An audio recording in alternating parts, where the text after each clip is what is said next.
you should have seen us gunning, passing the folks along the road just as they were standing. All the lads and lasses there, all with smiling faces, gunning along the Scotswood Road to see the bleeding races. Hi everyone, I'm FM Greeno and welcome along to episode 8 of my FM21 Beta save with Newcastle United. So you can see just kind of by the side of my head here, we played a few games since the Everton loss that was in the last episode. So straight after that we played Crystal Palace away and we got thumped really. A 3-1 defeat, we were 3-0 down after 30 minutes. Managed to kind of stem the bleeding a little bit. Pulled one goal back right at the end though. So yeah, we were thoroughly beaten that day. We followed that up with a couple of 0-0 draws. Not great games to watch, so I'm glad they weren't live comms. Wolves at home and Brighton away. The last game though, we played Tottenham at home and we beat them 2-1. So that's a good performance and a much needed victory. What this means is that going into the last game of the season, with other results that have taken place over these last couple of weeks, we are guaranteed to finish 6th in the league, which means a Europa League spot. Everton and Wolves, and potentially Villa, if there's a massive swing, are competing for the Europa Conference League places.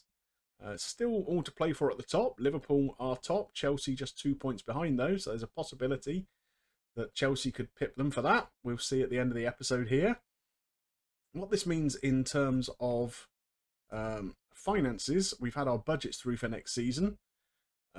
We have got an increased wage budget. They've added about 150,000 to that. And transfer budget was originally going to be 25 million and they've bumped that up to 51 million, which is nice. We do have one player guaranteed incoming. Anyone who knows me will know my obsession with Hungarian footballers.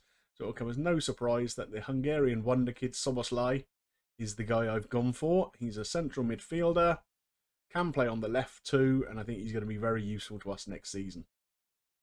Obviously, we'll be reshaping the squad somewhat over the summer. There'll be a few ins and outs, just getting the squad closer to how I would like it, rather than how it was at the start of the game. Okay, so let's get into the squad screen, and you can see how we're set up for today's game. So we have a couple of changes to today's lineup. Up top, we're going with Santos Borré. Going to give him a run instead of Callum Wilson today. Wilson's form has not been great in recent weeks. And Manquillo comes in at right back. Jedvaj has been showing some signs of fatigue. It was suggested that he needed a rest, and even though it's the last game of the season, but why not? Give him a day off. He's on the bench, and we'll bring Manquillo in to start. Other than that, it's pretty much what you'd expect. Wilshere is coming back from injury, but just too late to get onto the bench for today. We'll look forward to seeing him again in pre-season training. Let's get into the game. So the Leicester team that we're up against today is a little bit of a different proposition to the one we played a few weeks ago. When we beat them 3-0 at our place, they were rock bottom in the table and in really woeful form. But the last few games, I think it's 3 wins in the last 5, 10 points altogether, and that run has actually pulled them out of the drop zone. So it looks like they're clear of relegation. I'm not even sure they can be caught now with whatever happens in today's game. So in a way, I suppose the pressure's off them. So they've got nothing to play for. But then nor have we, because we're going to finish 6th no matter what happens. So one of those sort of pointless end of season games. So Vardy's picked up a knock, so hopefully that will slow him down a little bit. That's good for us. Oh dear, that's poor play at the back. Overplaying it, mucking about too much. That's a little bit better, a little industrial hoof forward. But once again, Vardy is in. And he's scored. And it looks like he's onside. Okay. Let's see this. San Maximan loses the ball there to Under. Good ball from Ricardo. Look at the curl on that. And Vardy just beats Dubravka at his near post. So, work to do. You know what that means? It's a shout of demand more. Oh, come back out of here.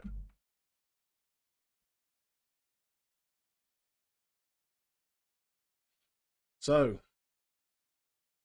we haven't really shown up yet. We have an opportunity here. Almiron into the back post. Gigo. Oh, unlucky. It's not a very exciting game. Just 3 shots from each team. Only 1 shot on target so far. The goal for Vardy. He's injured, so he's going to have to go off now. And I think we're going to have to get in and tell them expect to see a much better showing in the second half. Send them out with a little bit of a fleeing area. Straight away we have a corner into the back post. Looks like Leicester are going to break on us though. Ricardo, the fullback, charging forwards. And that's a fullback's effort.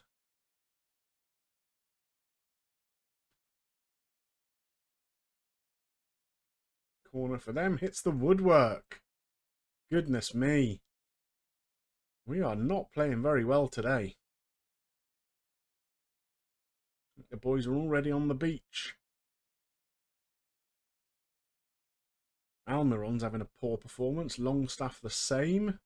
So I think they're 2 that we might look to change. Almiron can come out with Richie to come on, and Longstaff can come out for his brother.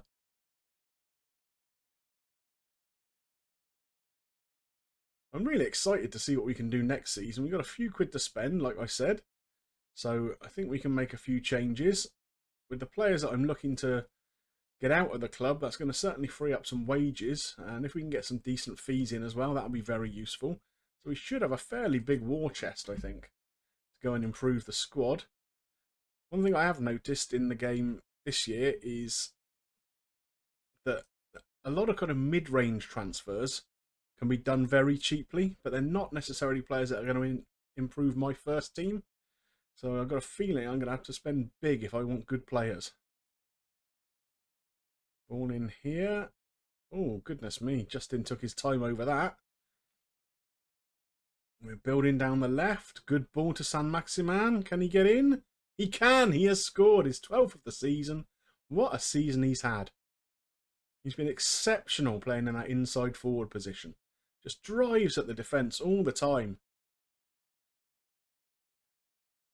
And look at that. Off the chest of Schmeichel and in.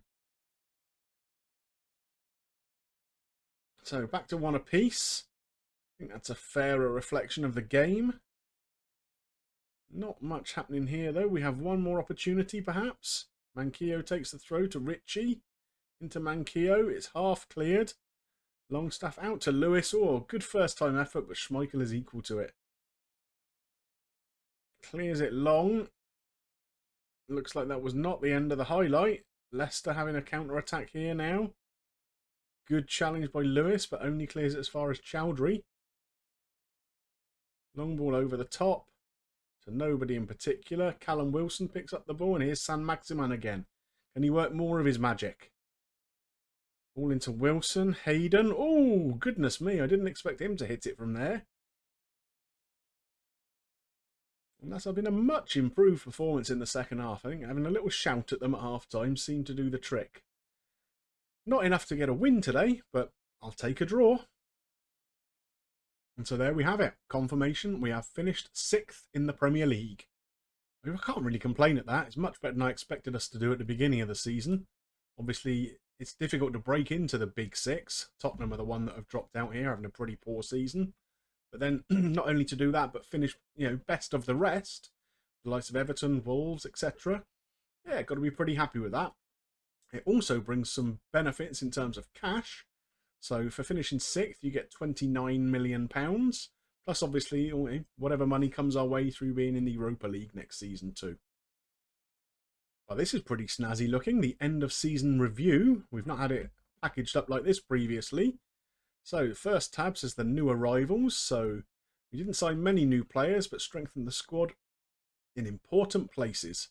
I think I'd agree with that. So Gigo and Santos Borre were the 2 first teamers to come in. B- for Gigo and a B- for Santos Borre. I think that's fair. The season results. So we were one of the competition's surprise packages, defying expectations. And we celebrated a successful campaign. So I think we can agree with all of that. The board were expecting us to avoid relegation and we finished 6th. pretty good. Wilson was the top goal scorer on 19. Good performance from him, especially seeing as there were times in the season where Santos Borré came in and played a few games. So, moments to remember. The biggest win was our 6-1 win at Leeds. The match to remember was a 4-0 win against West Brom. And goal of the season by Saint-Maximin. That's the goal I showed you in a previous episode where he ran from inside his own half and finished from about 25 yards with an absolute screamer. So, the finances. Your success definitely helped the club's finances. Okay, that's good. Not sure how this compares with other clubs or whatever, but if the board are happy that the finances are good, I'm happy. How you lined up. So, we rotated the team a fair amount, but our key players played a major role in how the season turned out. That's fair enough. So that is the shape we pretty much played for most of the season. There were a couple of games where we changed things a bit. Generally games that we lost. So, yeah, kind of stuck with this tried and tested formula. I think that's fairly accurate as our first choice, first 11 for most of the season. I think Gigo would probably come in for Fernandez in my eyes. Other than that, I can't really argue with too much. Oh, this sounds good. The accolades. So, let's have a look. Your hard work and effort paid off on the pitch, and such a feat didn't go unrewarded at our end of season awards ceremony. So, Saint-Maximin got player of the season and young player of the season. Good on him. Santos Borré signing of the season. Goal of the season, Saint-Maximin again. And most assists. Callum Wilson, most player of the match awards. And the highest average rating was actually Fernandez. So that's good. So we had some records broken. But I guess that's because it's the first season. So nothing to write home about there. But 25 goals from Callum Wilson and 13 assists from Saint-Maximin. I think we're pretty happy with that. And there we go. So, club vision and expectations. Has anything changed here? Not really. Still pretty much the same. Avoid relegation next season. I think we should be able to do that and reach the group stage of the Euro Cup. Now, I guess because we finished 6th, we're probably going to start in one of the qualifying rounds. So, that'll be interesting to see how we get on with that. But yeah, we'll accept the current vision. Nothing really to argue about. What do we plan to achieve? So, lots of options to go through here. All talking about relegation. We're good enough not to be involved in a relegation battle next season. Let's try that. Let down. Is that really what you're targeting? We'll do well to stay up and you know it. We just finished 6th. Okay. Back down a little bit. That's poor attitude from those guys. Okay. Fair enough. Okay, they're happy that we're going to get into the Europa League. Right. We can discuss promises for next season after the summer. Bye for now, everyone. So, negative effect on their morale. You just finished 6th, and because we predict we're not going to get relegated next season, they're peed off. Absolutely bonkers. So they've gone off on their break. So we got a chance to pick where we want to go for our camp. USA. Yeah, I'm not sure I want to go there right now with the way they're handling the virus. We're better off going to Asia, I think. Let's go to China. Should be worth a few quid. I don't think we've got any players. Oh, Callum Wilson came 3rd in the top goal scorer of the year. Saint-Maximin came 2nd in the goal of the season. Well, I hope you've enjoyed this episode. It was a bit of a nothing game to finish the season, but overall we can't be too disappointed with how we've done, can we? If you have enjoyed it, please consider dropping a like on there for me. It helps get seen by more people, and that's always a good thing. If you've got any comments to make about this episode or the whole of the series, please let me know below. And if you're not yet subscribed to the channel, please consider doing so. We're going to have a lot of good content coming up for FM21 and, of course, FM20 stuff in the back catalogue for you to check out too. It just remains for me to thank you for watching, and we'll see you all after the summer for some more action with Newcastle. Bye for now.